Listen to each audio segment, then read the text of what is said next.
Bohem sokakları, tarihi mekanları ve canlı atmosferiyle bu bölge kesinlikle keşfetmeye değer.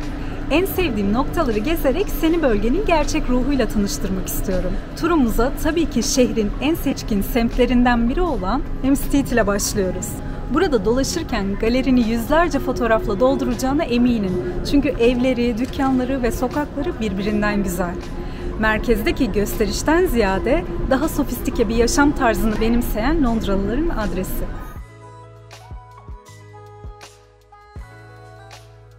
Hampstead'e Londra merkezden bineceğin Northern Line metrosuyla yaklaşık yarım saatte ulaşabilirsin. Buraya ulaşım çok kolay ama gelmişken bir gününü ayırman gerekir çünkü görecek çok fazla yer var. O yüzden benim tavsiyem Londra seyahatini planlarken bölge bölge yapmaya özen göster. Yani kuzeyden hop diye güneye inmen aynı günde vakit ve enerji kaybına yol açacaktır. Bölgesel olarak ayırdığım diğer Londra içeriklerimi de mutlaka izle. Hampstead, Londra'nın kuzeybatısında yer alan zengin tarihi, doğal güzellikleri ve tarihi evleriyle ünlü bir semt. Bu muhteşem semtin karakteristik evlerinin fiyatları ise oldukça yüksek. Hampstead'in güzel sokaklarından biri olan Perrins Court'un olduğu yerdeki meşhur krepçilerde enerji depolamadan turumuza başlamıyoruz.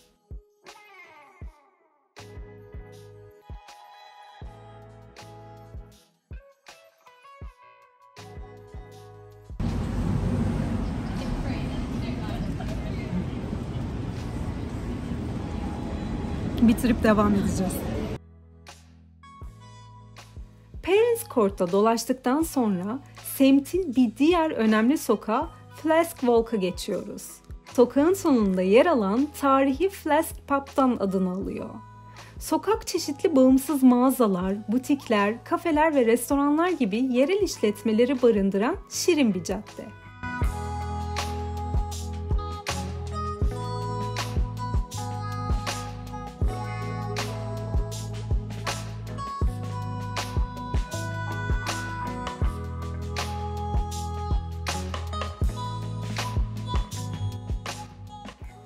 Hampstead şehrin en iyi kahvecilerine ev sahipliği yapıyor, doğru.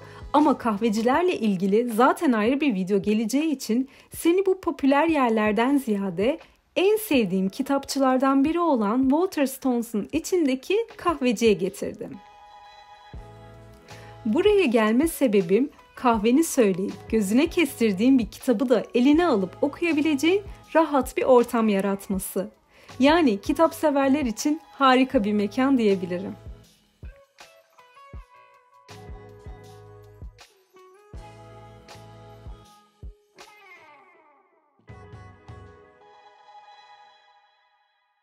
Hampstead Heath Parkı Londra'nın kuzey bölgesindeki en güzel park bence. Ayrıca İngilizler parkın içindeki göletlerde yüzmeyi de çok seviyor. Şimdi o parka götürüyorum seni.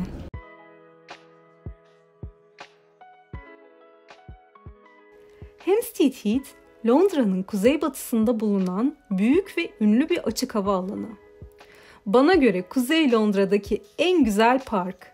Bu doğal park, şehrin karmaşasından kaçmak ve doğanın tadını çıkarmak için mükemmel bir kaçış noktası. Alan yaklaşık 230 futbol sahasını sığdıracak büyüklükte. Hampstead Heath demişken parkın içinde özellikle yaz aylarında İngilizlerin akınına uğrayan ve yüzme imkanı sunan göletlerden bahsetmeden olmaz. Karma göletlerin yanı sıra kadınlar ve erkekler için ayrılan iki farklı gölet daha var. Burada yüzmek için rezervasyon yapıp bilet almak gerekiyor. Bu yerin benim için en özel yanı hava kalitesinin mükemmel olması. Geldiğinde temiz havada nefes egzersizleri yapmak kendini harika hissetmeni sağlayacak, benden söylemesi.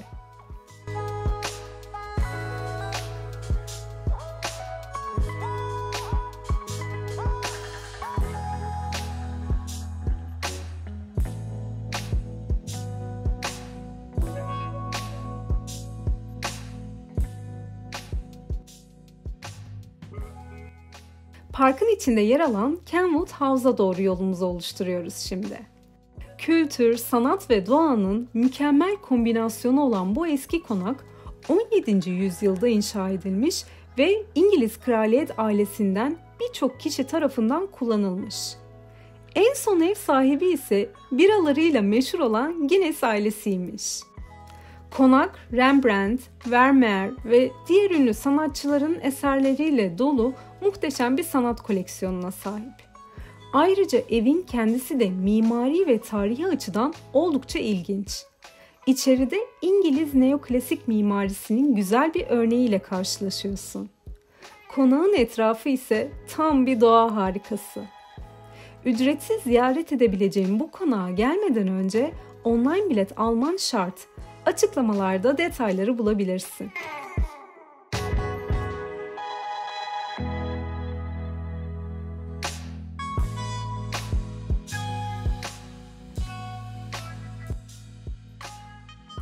Hampstead tarihi açıdan da zengin bir semt. Roma dönemine kadar uzanan geçmişiyle biliniyor ve zaman içinde birçok ünlü yazar, sanatçı ve düşünürün yaşadığı bir yer haline gelmesiyle meşhur. Günümüzde yıldızların ve selebritilerin evleri de burada. Londra'da geleneksel bir İngiliz pub'ı arıyorsan Hollybush'a mutlaka uğramalısın.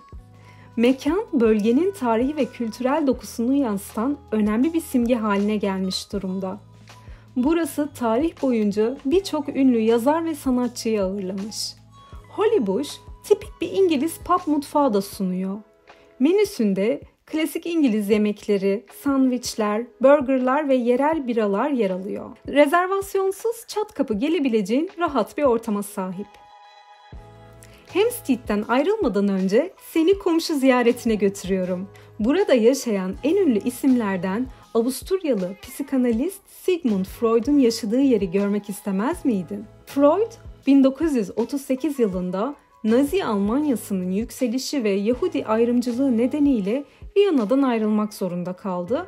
Londra'da hayatının son yıllarını geçirdi. Çalışma odası orijinal mobilyalarıyla korunmuş durumda.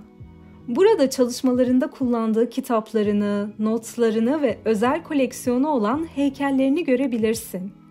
Evin içindeki kütüphane, Freud'un entelektüel merakının bir yansıması gibi.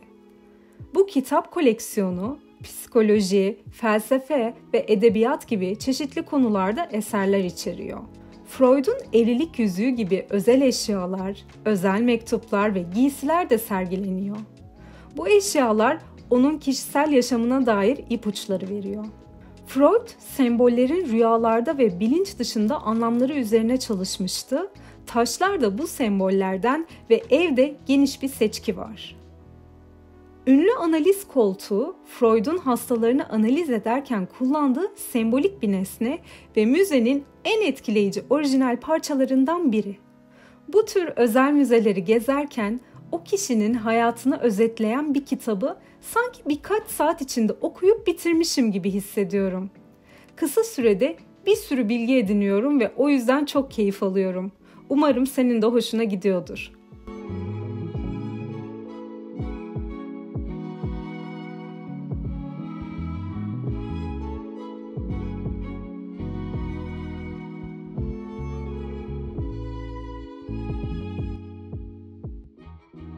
Evde Freud'un kızı Anna'nın çocuk psikanalizi çalışmalarını sürdürdüğü odası ve kişisel eşyalarının sergilendiği ayrı bir alanda bulunuyor.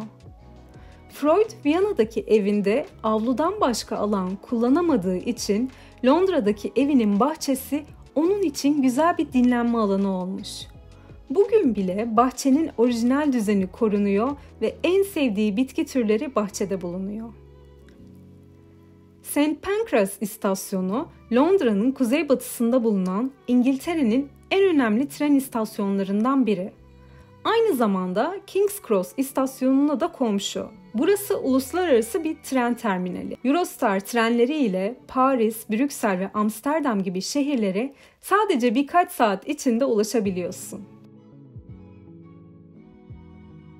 St. Pancras Rönesans Otel, İstasyonun hemen yanında yer alan tarihi bir lüks otel. Tasarımı Sir George Gilbert Scott'a ait olan yapı, Londra'nın sembollerinden ve Victoria dönemi mimarisinin en zarif örneklerinden biri.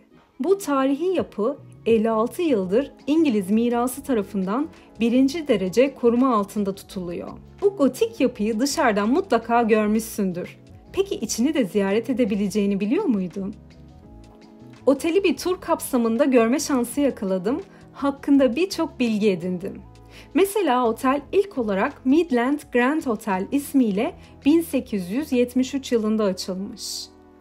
Otelin dikkat çekici gotik mimarisi, özellikle ön cephesindeki sivrilen kuleleri ve işlemelerle süslenmiş pencereleriyle biliniyor. Bu tarihi yapının ikonik merdivenleri beni en çok etkileyen yer oldu. Tuhaf bir detay ama merdivenlerin genişliği kabarık elbiseli iki kadının yan yana rahatça geçebilmesi için tasarlanmış. Bu merdivenler otelin lobisini üst katlara bağlıyor ve sadece misafirlerin erişimine açık. Bir de tabii tur kapsamında oteli ziyaret edenler görebiliyor. Merdivenlerin başladığı kısımda kalan boş alan ise misafirlerin Türk kahvesi içip dinlendiği ve sosyalleştiği bir bölgeymiş. St. Pancras Rönesans Otel'in Booking Office adlı bir restoranı da var. Burası istasyonun eski bilet ofisiymiş. Bu yüzden tarihi dokuyu yansıtan büyük kemerli tavanlar, ahşap zeminler ve dönem mobilyaları ile dekore edilen son derece özel bir yer. Bu tarihi yapı Harry Potter filmlerinde de sahne olduğu için hayranları tarafından sıkça ziyaret edilen bir mekan.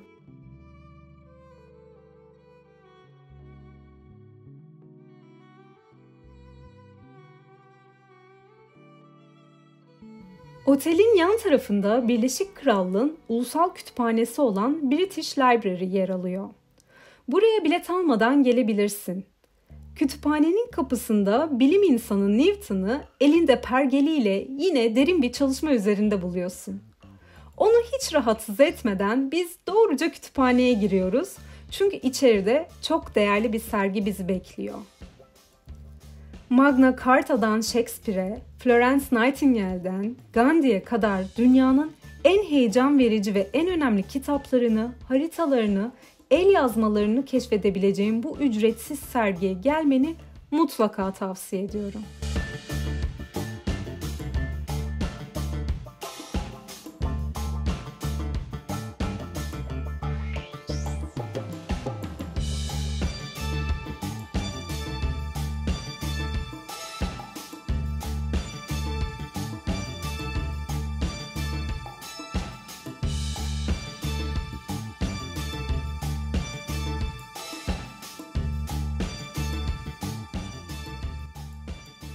Doğaya, tarihe, bilime, mimariye, sanata doyduk. Son olarak seni şehrin çılgın çocuğu Camden'a götüreceğim.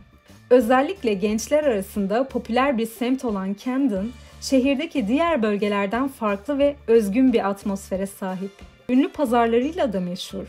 Camden Market, Stables Market ve Inverness Street Market ünlü olanlar. Bu pazarlarda vintage kıyafetler, antika eşyalar, el sanatları, mücevherler, kitaplar, plaklar ve daha fazlasını bulabilirsin. Camden, ünlü şarkıcı Amy Winehouse'un yaşamının önemli bir parçasını oluşturan bir yer aynı zamanda. Amy Winehouse, Londra doğumlu ve Camden'da büyümüştü. Bu nedenle ona dair izlere her yerde rastlayabiliyorsun. Camden'da birçok farklı mutfaktan yemekler deneme fırsatın var. Buraya acıkarak gelirsen çok daha iyi olur. Sokak lezzetleri, vegan ve vejeteryan seçenekler, dünya mutfağına ait yemekler sunan çok farklı restoranlar bulunuyor. Ben tercihimi İngiliz peynirini deneyimlemekten yana kullanıyorum ve seni Cheese Bar'a götürüyorum. İngiltere özellikle Cheddar, Red Leicester ve Gloucester peynirleriyle dünyaca ünlü. Burada çok fazla seçenek var, gelip ilginç bir deneyim yaşayabilirsin. Kuzey Londra'yı sen de benim kadar sevdiysen bu videoyu beğenmeyi, yeni içerikleri kaçırmamak için bildirimleri açmayı ve kanalıma abone olmayı unutma. Londra'dan bildirmeye devam edeceğim. Cheers!